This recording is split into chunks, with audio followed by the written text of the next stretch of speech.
ദൈവം ആദമിനോടാ പറഞ്ഞത് ഇത് മാത്രം തിന്നരുത്, തിന്നുന്നാലും മരിക്കും. അന്ന് ഹവ്വയെ സൃഷ്ടിച്ചിട്ടില്ല. ഹവ്വ ദൈവം അന്ന് ആദമിൽ ഉണ്ടായിരുന്നു. ഈ ഹവ്വയെ പ്രത്യേകം സൃഷ്ടിച്ചതല്ലല്ലോ.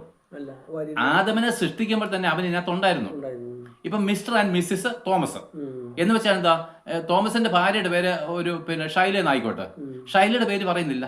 മിസ്റ്റർ ആൻഡ് മിസ്സിസ് തോമസ് എന്ന് പറഞ്ഞു കഴിഞ്ഞാൽ ഈ ഷൈല എന്ന് പറഞ്ഞാൽ ഭാര്യ അതിനകത്ത് ഇൻക്ലൂഡഡാണ്, ഒരു ശരീരമാണ്. അപ്പോൾ ആദമിനെ സൃഷ്ടിക്കുമ്പോൾ തന്നെ ഹവ്വയും അവൻ്റെ അകത്തുണ്ടായിരുന്നു. കാരണം ആദമിന്റെ സൃഷ്ടിയോട് സൃഷ്ടി തീർന്നാണ് എഴുതിയേക്കുന്നത്. അപ്പോൾ ആദമിനെ സൃഷ്ടിക്കുമ്പോൾ ഹവ്വ ഉണ്ടായിരുന്നെങ്കിലും അതിനുശേഷം ഈ ഹവ്വ അകത്തിരിക്കുമ്പോൾ തന്നെ പുറത്ത് വരാത്തപ്പോൾ തന്നെയാണ് പറഞ്ഞത് ഈ നിയമം നിങ്ങൾ സന്താന പുരുഷകളായിട്ട് പെരുകണമെന്നെല്ലാം നിയമം കൊടുത്തിരിക്കുന്നത്. അപ്പം ഈ ഹവ്വ പുറത്ത് വരുന്നതിന് മുമ്പ് തന്നെയാണ് പറഞ്ഞത് നന്മ തിന്മകളെ വേർതിരിച്ച് അറിയുന്ന അറിവിന്റെ വൃക്ഷഫലമല്ലാതെ മറ്റൊന്നും തിന്നരുത്, തിന്ന് നളിഞ്ഞ് മരിക്കും എന്ന് പറഞ്ഞത്. എന്നാൽ ഹവ്വ പുറത്ത് വന്നിട്ടില്ല. അതിനുശേഷമാണ് താൻ സൃഷ്ടിച്ച എല്ലാ മൃഗങ്ങളെയും ദൈവം മുമ്പിൽ കൂടെ വിട്ട് പേരിടുന്നത്. അപ്പൊ അത് ഒരു പക്ഷെ ഇങ്ങനെയാകാം, ഇവന്റെ ഹൃദയം എന്തിനേലും പറ്റിച്ചേരുന്നുണ്ടോ, അവൻ എന്തിനേലും സ്നേഹിക്കുന്നുണ്ടെങ്കിൽ അവർ തമ്മിൽ വിവാഹം കഴിക്കട്ടെ എന്നൊരു ആറ്റിറ്റ്യൂഡ് അതിനകത്ത് വരാം. പക്ഷെ ഈ ലോകത്തിലെ സൗന്ദര്യമുള്ളതും സൗന്ദര്യമില്ലാത്തതും എല്ലാ മൃഗങ്ങളും പക്ഷികളും എല്ലാം അവന്റെ മുമ്പിൽ കൂടെ കടന്നുപോയി. കോടിക്കണക്കിനൊന്നുമില്ല, എല്ലാം ഓരോ ജോഡിയോ 2 ജോഡിയോ ഉള്ളത് കൂട്ടിക്കോ.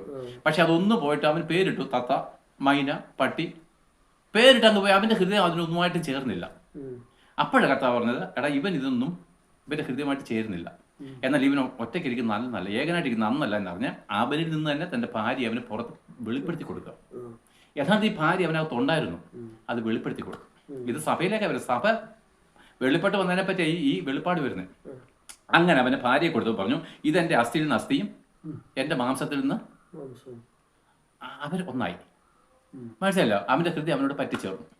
ഓക്കെ, അപ്പം ഇവളെ പുറത്ത് വരുത്തുന്നതിന് മുമ്പ് തന്നെ ദൈവം ഇവനോട് പറഞ്ഞു അത് തിന്നരുതെന്ന്.